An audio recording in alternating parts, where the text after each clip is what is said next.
கடாய் வச்சுட்டேன். அதில் வந்து கொஞ்சமாக நம்ம நல்லெண்ணெய் ஊற்றிக்கலாம். நல்லெண்ணெய் ஊற்றி செய்யும்போது ரொம்பவே டேஸ்ட்டாக இருக்கும்.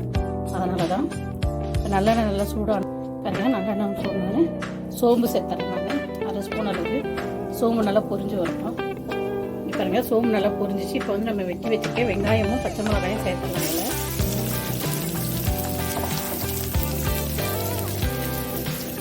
இதில் வந்து நான் ஒரு கொத்து கருவேப்பிலை சேர்த்தேன்.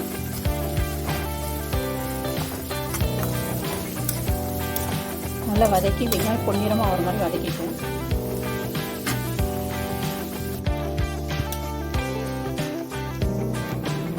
ஒரு 1/2 ஸ்பூன் அளவுக்கு இஞ்சி பூண்டு பேஸ்ட் சேர்க்கலாம். சேர்த்து அதையும் நல்லா வதக்கிக்கலாம்.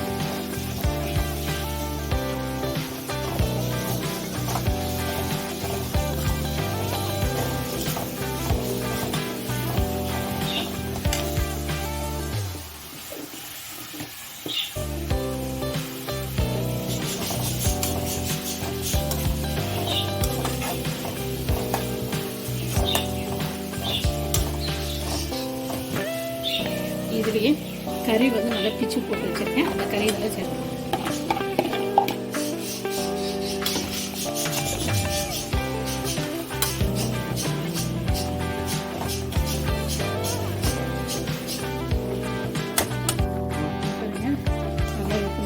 வந்து 1/2 ஸ்பூன்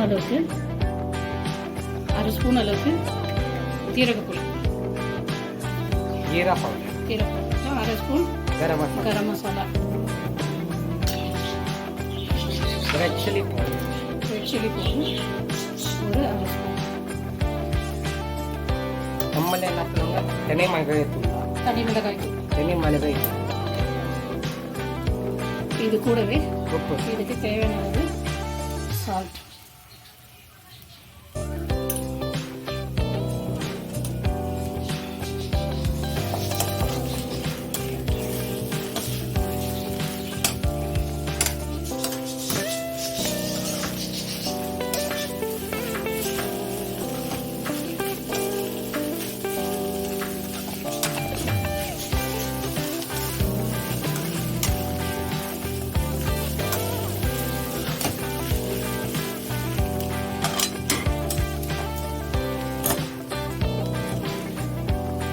பெப்பர் ஒரு 1/2 ஸ்பூன் சேர்க்கலாம்.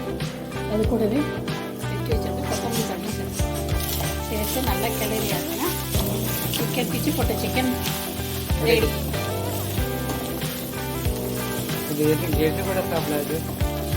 சப்பாத்தி, ரைஸ், ரைஸ் சாதம், சாம்பார் சாதம் எல்லாத்தையுமே ரொம்ப நல்லா இருக்கும். இது பாருங்க, பிச்சு போட்ட சிக்கன் ஃப்ரை ரெடி. கண்டிப்பாக ட்ரை பண்ணி பாருங்கள். உங்களுக்கு பிடிச்சிருந்தா லைக் பண்ணுங்கள், ஷேர் பண்ணுங்கள், கமெண்ட் பண்ணுங்கள். மறக்காமல் சப்ஸ்கிரைப் பண்ணுங்கள். பக்கத்தில் உள்ள பெல் பட்டன் அழுத்த மறந்துடாதீங்க. Thank you so much.